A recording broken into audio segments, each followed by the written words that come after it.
बघा, माझ्याजवळ काही रुपये आहेत.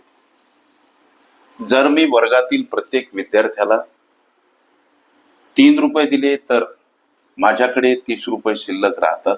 पण जर मी प्रत्येक विद्यार्थ्याला 4 रुपये दिले तर वाटपास 10 रुपये कमी पडतात. तर माझ्या जवळ किती रुपये आहेत आणि वर्गातील विद्यार्थी किती आहेत, असे 2 प्रश्न विचारले.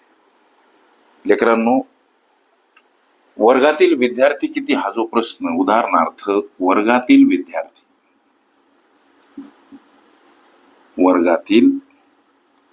विद्यार्थी आम्ही समजायचे यक्ष आहेत बाबा. आता पहिली राशी म्हणा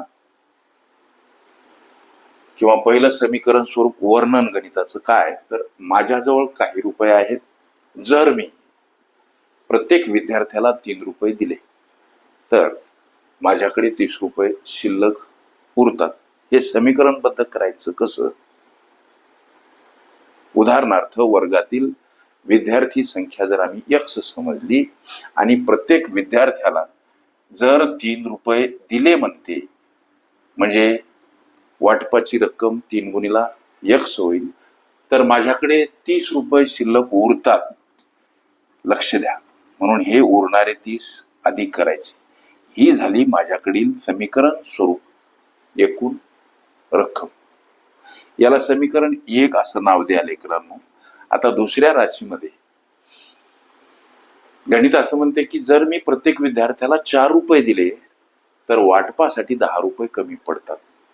आता हे समीकरणबद्ध करायचं कसे, तर 4 गुणिला यक्स. जर मी प्रत्येक विद्यार्थ्याला 4 रुपये दिले तर वाटपासाठी 10 रुपये कमी पडतात, म्हणून इथं कमी पडणारे 10 वजा स्वरूपात. लक्ष द्या, ही झाली त्या माणसाकडील ह्या रकमेचे हे समीकरण. आता याचं करायचं काय, हे 2 समीकरण अशा पद्धतीनं मांडा, जसं की 3x अधिक 30 बराबर 4x वजा 10. हे अशा पद्धतीनं बरोबर स्वरूपात का मांडायचं सर? ही राशी आणि ही राशी ॲज इक्वल आहे. ही रक्कम या समीकरणातली आणि ही रक्कम ॲज इक्वल आहे. लक्ष द्या, म्हणून बरोबर स्वरूपात मांडणं. हे बरोबर स्वरूपात मांडणं म्हणजेच परस्परांना हे पद भागीला आहेत असा त्याचा अर्थ.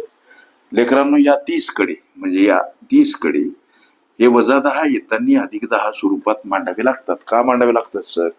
संख्या परस्पर विरुद्ध बाजूने जाताना वजा असेल अधिक, अधिक असेल वजा, गुणिला असेल भागीला, भागीला असेल गुणिला, अंशस्थानी असेल छेदस्थानी, छेदस्थानी असेल अंशस्थानी मांडा.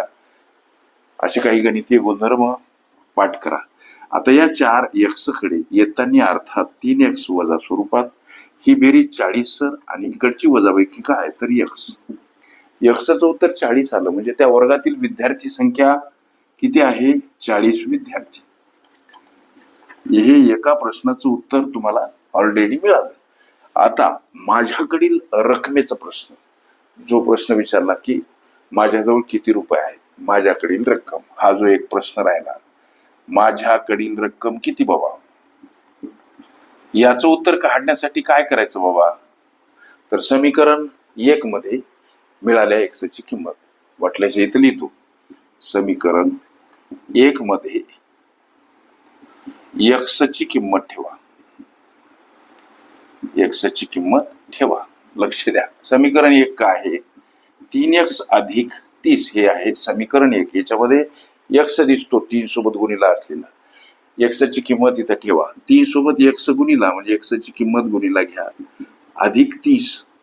आता हा गुणाकार 120 अधिक 30 आणि ही बेरीज काय, तर 150 विद्यार्थी, सॉरी 150 हे विद्यार्थी नाही, ही 150 रक्कम आहे. माझ्याकडील रक्कम किती हा प्रश्न, किंवा माझ्याकडील रुपये किती, तर 150 रुपये माझ्याकडील रक्कम. वर्गातील विद्यार्थी किती, तर वर्गामध्ये 40 विद्यार्थी. लक्षात घ्या, 40 हे काय आहेत? वर्गातील विद्यार्थी. हे तुमच्या दोन्हीही प्रश्नांचे लेकरांनो उत्तर. ओके, संकीर्ण प्रश्नसंच ही माझी प्लेलिस्ट अवश्य बघा. त्यामध्ये विविध स्पर्धकांनी विविध अंगांनी विचारल्या संभाव्य अशा असंख्य प्रश्नांचा सराव तुम्हाला करते.